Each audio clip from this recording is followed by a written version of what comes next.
In 2025, I did a trip to China with Wendy Wu. The name of the particular tour was called The Big One.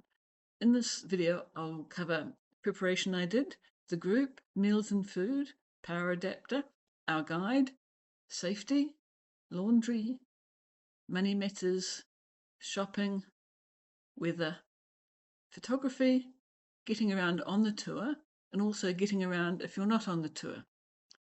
In another video, I hope to cover the tour itself day by day, plus the free day I had in Beijing before the tour started and how I got on there by myself.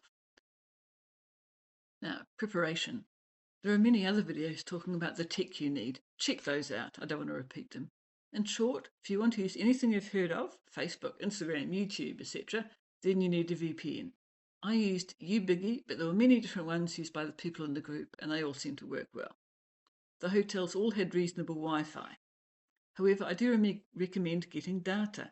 I found it invaluable for maps. With the VPN, I could use Google Maps, and I had a that parked my car functionality. So when I was we had to meet back at a certain place, or I wanted to find my way back to the hotel, there's always that point marked, and I could go straight back without worrying about getting lost. So I did this for the hotel and for meeting spots. Now, you need data to use Alipay and WeChat. So more on that in Money Matters later.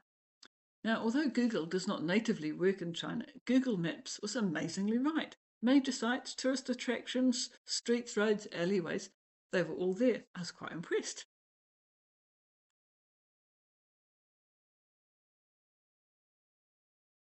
So, the group. The tour I went on had a maximum of 18 people, and we were 16. One Kiwi, 2 Americans, or South Canadians as I called them, 3 Australians, and the rest were English. 2 solo travellers plus couples. Of course, Grace, our national guide. When picking when to do your trip, look at when there are public holidays. If you're in a smaller town on those days, it'll be okay. We were in Shanghai, and some of the tourist attractions just were chaos. It was hard to move. There was just everyone around you. In hindsight, I'd do the same tour, but I'd find another day without that. It really did impact on our enjoyment of those 2 days.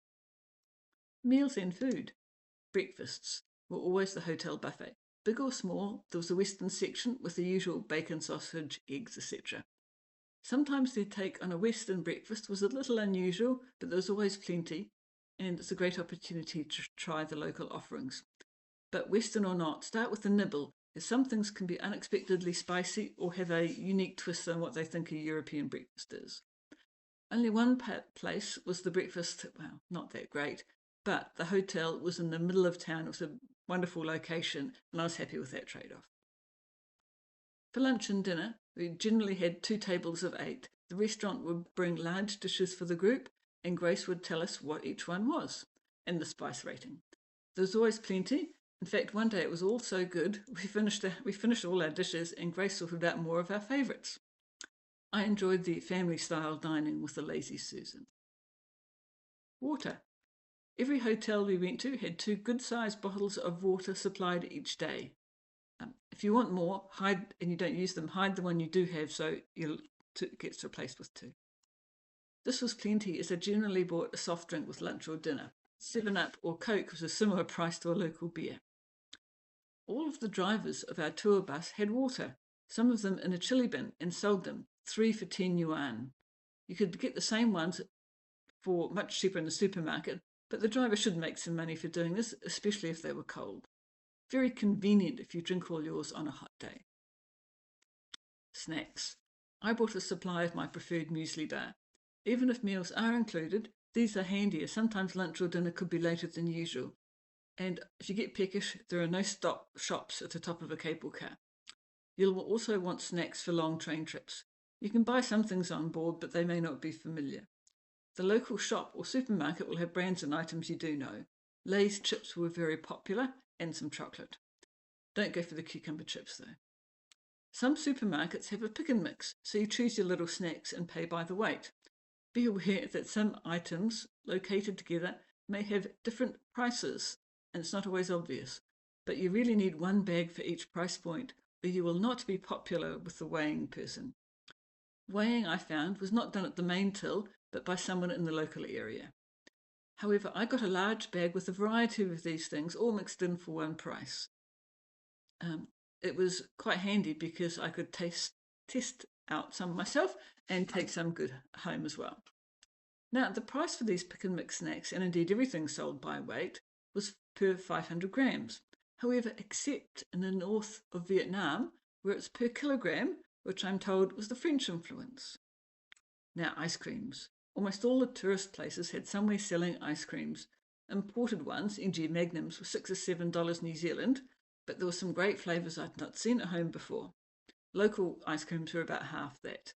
I didn't try the pea ice cream flavour, but it's worth a photo.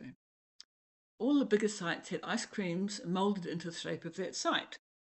They were nice, but I suspect they were all made at the same place as the same flavour tasted exactly the same at different locations.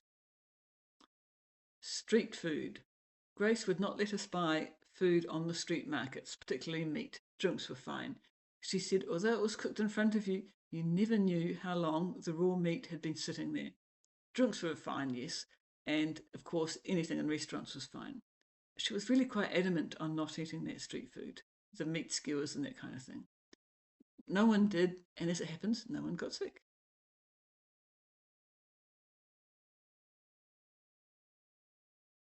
So, power adapters. Researching from New Zealand, it seemed that the plugs were the same size and would work.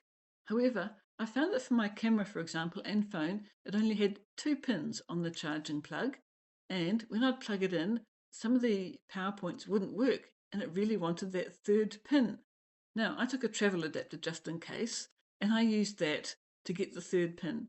Don't assume the hotel will have USB or other charging outlets. So that power adapter, even though it was like for like, was invaluable.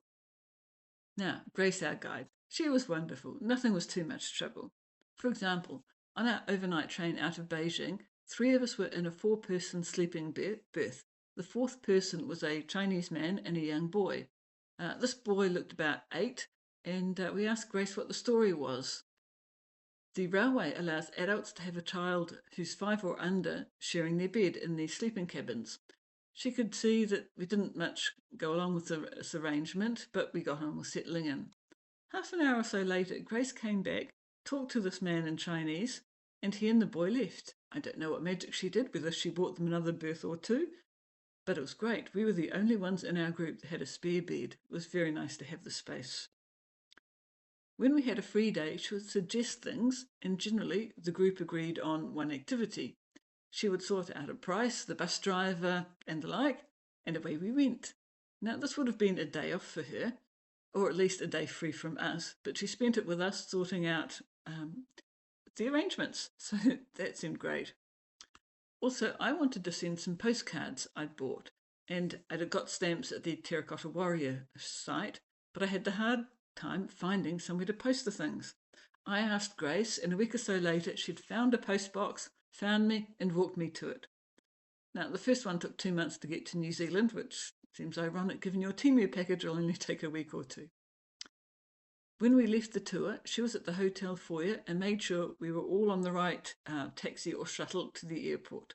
Even the couple who had to leave at 3 a.m. They did say they would be fine and she didn't have to get up, but she was there anyway. At big cities, we also had a local guide. They were very knowledgeable in that region. Also in Beijing and Tiananmen Square, which is our rectangle, in the Forbidden City, it was handy having 2 guides to muster us, as it's very crowded. As Grace had lived in Xi'an, we didn't have one there. Toilets. Now, in short, get used to squats. In larger tourist places, they were clean enough, but I found popping into a McDonald's or KFC if I was going for a wander by myself, they weren't great. Take toilet paper with you, everywhere, every day. I found myself going more than usual, as you want to go just before you go into a site, or just before you get on the bus back home, or you think, well, there's not going to be one for a few hours, I'll better have a go. The sleeper trains had a western toilet at one end of each carriage, and they were good. Most tourist attractions had 1 or 2 at the end of the stalls. However, they were popular, and really 9 of you can't queue just for that one, as there wasn't enough time. A few in the tour got a minor flu, or for me it was more of a heavy cold. Grace took us to the chemist, did the translation to help us and find the right thing to get. Now, it was a Chinese chemist and not Western medicine. However, it looked like a Western medicine chemist. All the potions were properly packaged and labelled, just like in a regular chemist. So my fix was a box of 9 sachets that I was to have morning, noon, and night, and mixing with warm water to semi-dissolve. Noon was hard, so I did early evening and late evening. It tasted awful. However, after 2 sachets, I really was feeling a lot better. I also had some throat lozenges to suck. They weren't sort of normal lozenges. These ones had a powdery, chalky thing going, and they taste like how I imagined dust would taste. I did one for 5 seconds, and I just couldn't do any of them any. I can't remember the cost of either, other than it seemed reasonable to me. We also talked to Grace about all sorts of aspects of China. She was very open about the not so great aspects of the mid 20th century Chinese history and the mistakes made, famines, etc. She didn't mention Tiananmen Square, and not us, we didn't bring it up. She did concede that COVID started in Wuhan, but believed it had been brought there by American soldiers. She also had pro-China opinions on Tibet and Taiwan. She was liberal on other matters, e.g. she'd had gay couples on her trips and was fine with that. One particular bus trip, we quizzed her about the social welfare system, like how much a cleaner would make, is there a minimum wage, how much of that went on housing and taxes, etc. There does seem to be a universal healthcare system and wages protection for those where an accident prevents them from working and that kind of thing, in a percentage deduction, I think, from your pay.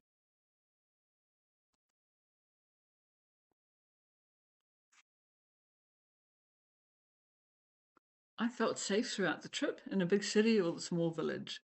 So this included wandering the streets by myself, although, excuse me, I was not alone after dark. In the large crowds, Grace would tell us to watch out for pickpockets or people who would cut your bag strap and run. I had a proper camera, and she wanted us to carry the camera in front of us rather than slung around for safety. I had a regular day pack with an anti-theft zip and generally had my camera in the palm of my hand walking around. Everywhere was very clean, quite spotless. I never even saw a cigarette butt or rubbish on the ground. However, there was one interesting time in a taxi where they tried to rip me off. See day 0 in the next video. Laundry. The hotel could do this for you, but at hotel prices, not China hotel prices. I did hand washing, and when we were at some places for 2 or 3 nights, there was plenty of time for it to dry. I had a travel line, and mostly there was the usual one over the bath you could pull out.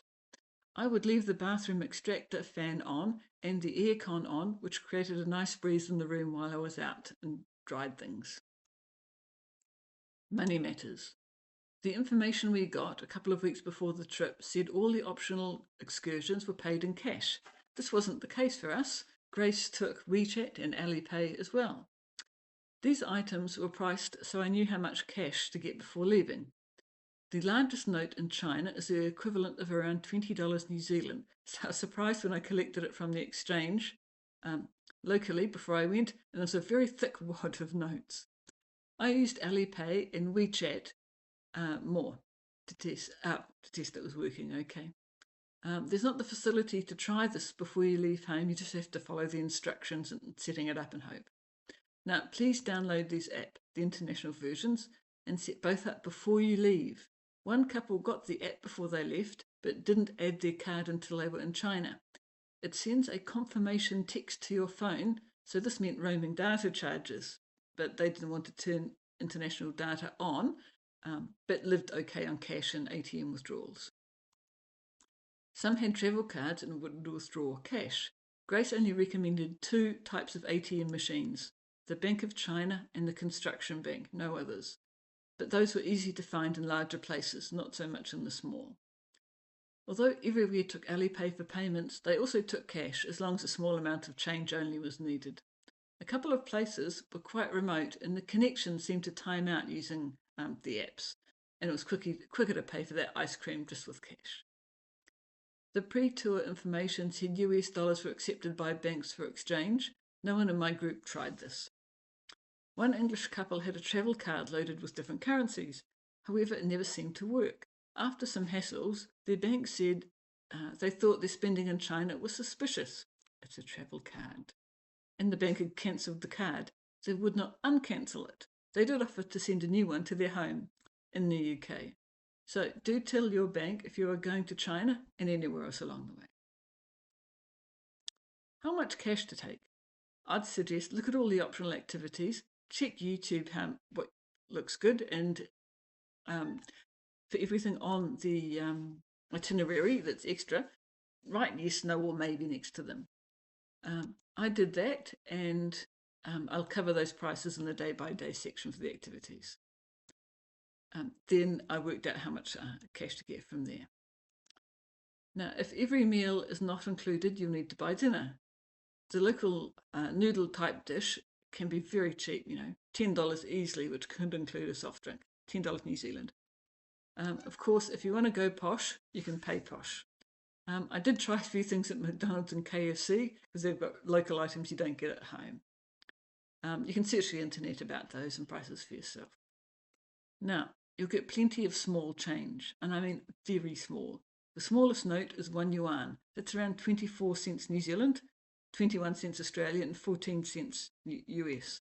I also did get a half yuan note, 12.5 cents New Zealand. It's legal tender, but it dates from the 1980s, and it's not something that's printed anymore. I kept it as a souvenir. Now, you'll also get lots of coins worth less than €1. I really couldn't be bothered carrying these around, so I just left them at the hotel when I left each time.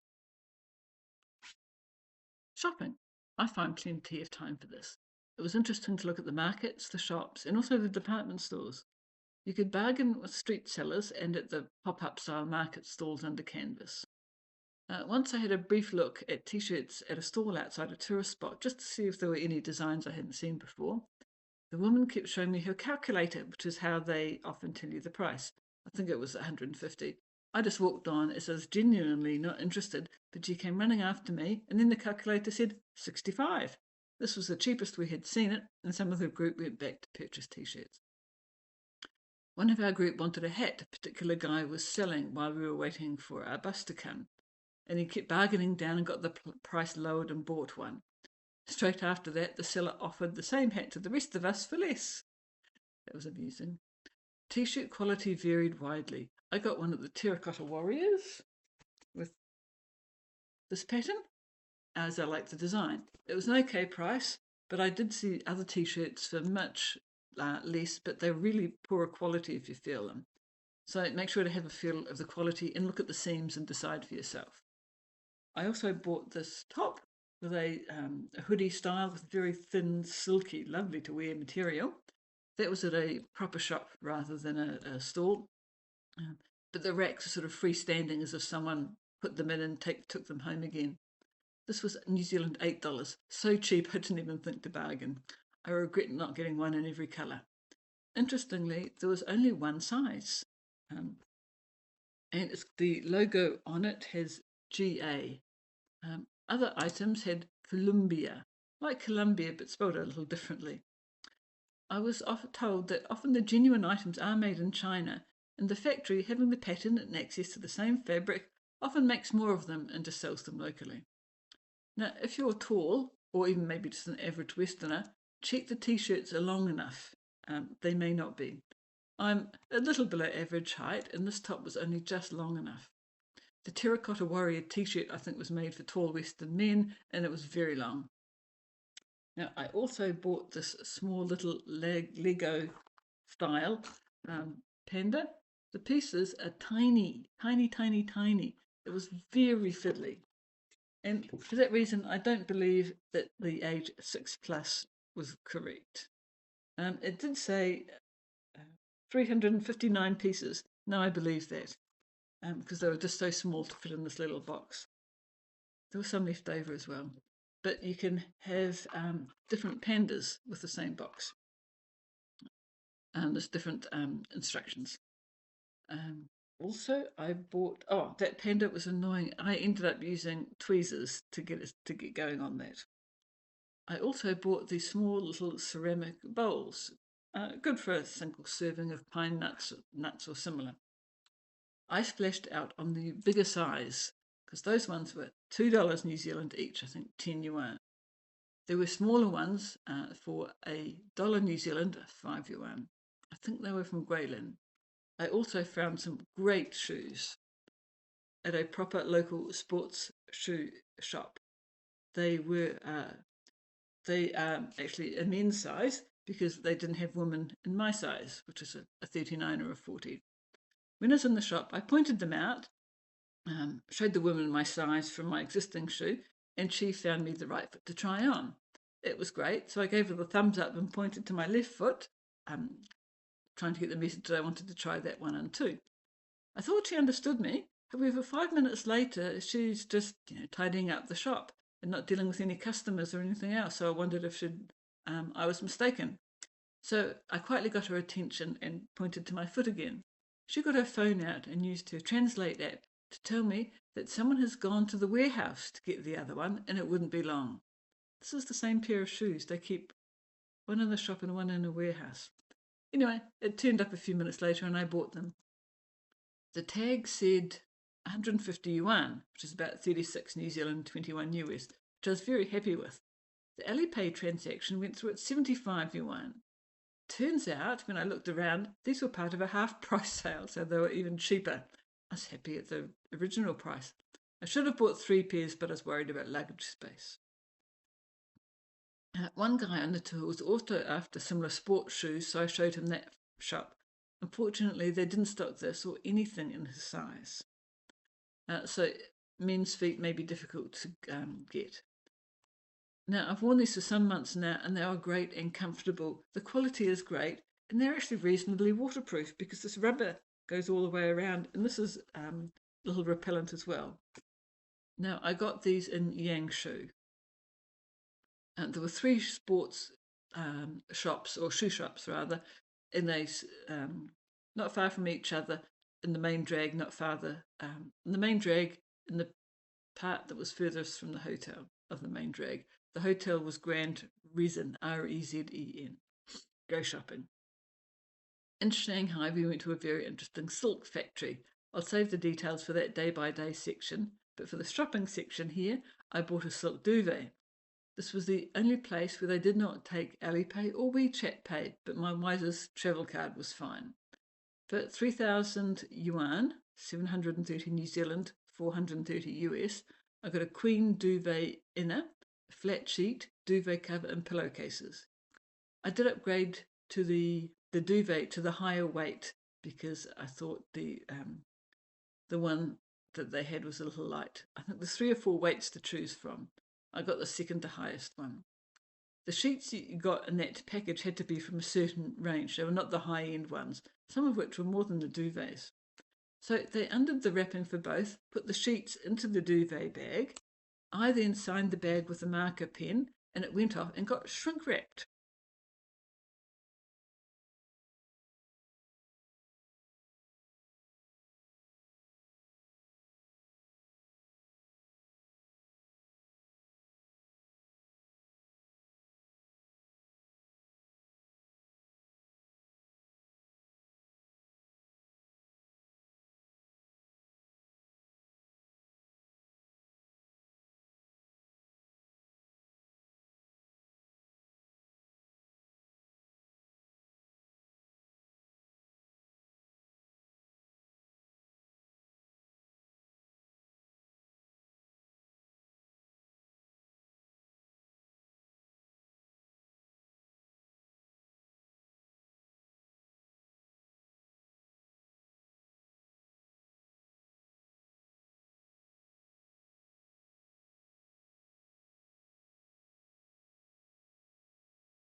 I have an Olympus camera, which is micro four thirds.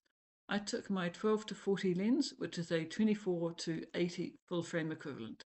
If you've got Sony or Fuji and it's ASPC, you'll need a different conversion, but you're probably used to doing that. On the rare occasion where there was not wide enough, I did a couple of shots and used the panorama to join them back together. Only once or twice did I want a bit more zoom. For example, butterflies would fly away if I got too close.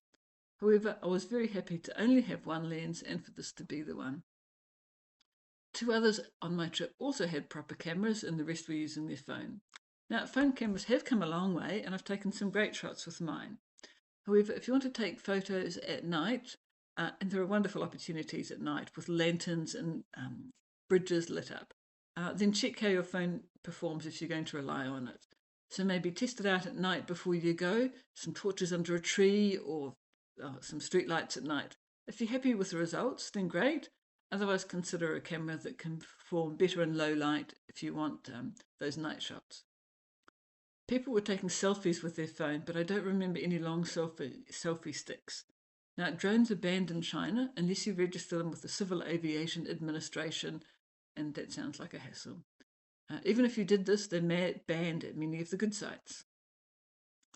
I had two 128 SD cards, one for RAW and one for JPEG. The RAW one was 95% full at the end of my 28 days, or plus 3 or 4 days in Hong Kong. I did a few minutes of video, quite a bit of focus bracketing. So the 128 card was probably fine if you're doing RAW. Now, what to photograph? At Tiananmen Square, stick to the usual tourist type photos. Don't take photos of anything military. Other than that, pretty much anything goes. The locals often want a selfie with you and think it will be very funny if you try and go for a selfie with them. I generally held up my camera and pointed at a potential subject and asked if it was okay to take the photo, and you get a smile and a nod back. And of course you share afterwards as a thank you. Getting around on the tour. Grace had a Wendy Wu flag and it was great. In the big crowds, our group could get quite elongated. At the major Beijing sites, there were often hundreds of tour guide flags and often several Wendy Wu ones on the same day.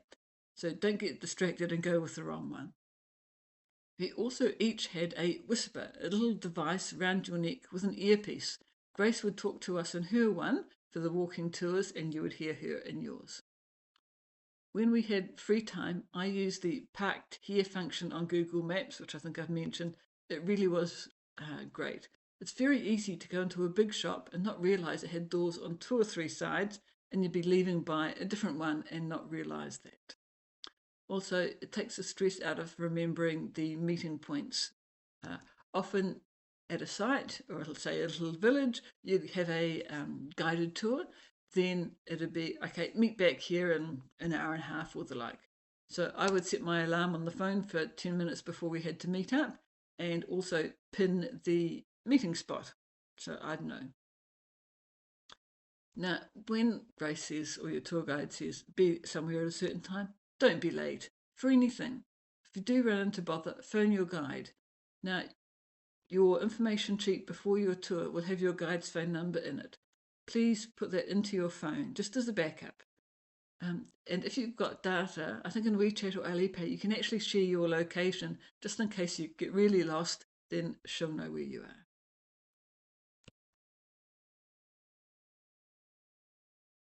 Now, getting around when you're not on the tour. I did this on my day 0. The way the flights went, I had an extra day in Beijing to myself. Now, I found in Beijing and also Shanghai, you could get around by yourself. You could figure it out, there was enough in English. And also there's day trips, e.g. to the Great Wall and Summer Palace. For some things, you will want a trip because it includes the ticket. Things like Forbidden City, tickets just disappear very quickly, and there's no priority for overseas people or anything of the like. So it's very handy if you can get transport and a ticket all together. Outside Shanghai and Beijing, I saw very little English. Occasionally, some people spoke English to us, but that was rare. A couple of times we had kids come up to us, maybe 5 years or so, and they would say, "Nice to meet you," in perfect English. I think it's the first thing they must teach them at school. Now, every YouTube video you've seen will tell you to take your passport with you everywhere. Please do. Tickets to the largest sites are connected to your passport number, so that's your entry.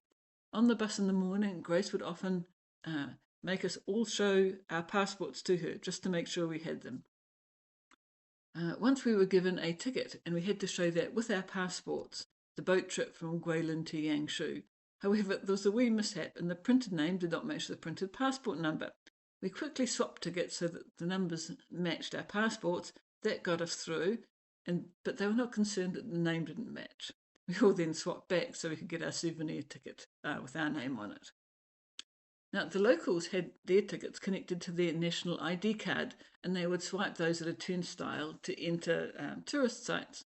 We couldn't do this, but there was often a booth at the side where they would type in for overseas people, where they would type in your passport number and check you had a ticket. The queue here was generally much smaller or non-existent, which is great for us once you get through the crowd to get there. Most of the time, Grace collected our passports and had a word with the person on the gate saying she had 16 passports, there are 16 tickets, and they just waved us through. Otherwise, they would have to type in each and every passport number. Only one site actually did this. I suspect her being a licensed international tour guide from a well-known company got us through this. A similar thing happened at the trains. The train stations are huge, bigger than my local international airport.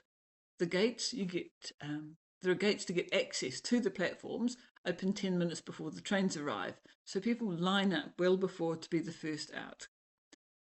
However, Grace seemed to have a chat with the officials, and somehow we were allowed in a side entrance before the locals. This was very handy, as that entrance gate often serviced several platforms and we still had to find the right one. Trains generally stop for only 10 minutes, and it can be a bit of a bun fight between those wanting to get on and off. Although we always tried to find the right part of the platform and the right carriage, Grace's message was just get on the train, sort out luggage and seats afterwards. Sometimes the group would be split over 2 carriages and we were not always next to each other. Now, if you like to keep tickets from trains or sites, then that's probably unlikely. Grace had a group booking which was often on her phone, so no physical ticket, or she would buy one group ticket. Now, this isn't really a where to go video, but my favourite parts of China were the countryside towns and villages. Many are old and well preserved. Now, some don't actually allow any vehicles, buses, cars, bikes, anything.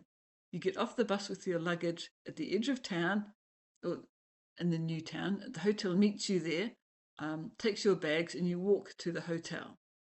I did once see a golf cart with 4 large fire extinguishers on the back. I'm guessing this is the local fire truck. In that same town, I also heard a sound like an ice cream truck, and it turned out it was a ute, people coming out with their rubbish and tossing it on the back. Other than that, I didn't see any vehicles. It was nice. I'll be doing a day-by-day view of the tour. That's not yet written. Hopefully only a month or 2 away from this one, as I must have got the hang of video editing if you're watching this by now. So, get to China and have some fun. It's great.